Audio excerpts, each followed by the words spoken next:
My name is Lollie and I love DIY, and I've been doing so many lovely projects in my house which we bought over a year ago, and this house was left as a rental, and even though it's got great bones, it lacked a little bit of love and a bit of quality in some of what's been done here. So it is an oldish, comparatively oldish house. It's I think it was built about 12 years ago.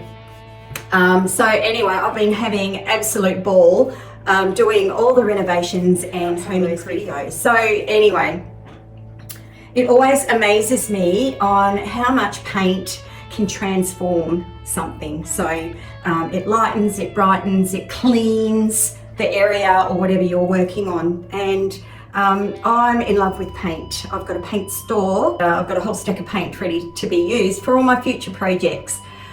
We didn't know that we were going to buy this house, so this lovely home office at the front of the house was the place that it was meant to be, but I really didn't like the colour of it. So come along, watch what I do. Please subscribe, because I don't have any subscribers at the moment.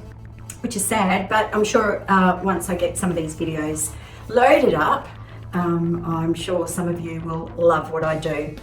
All right, let's get started.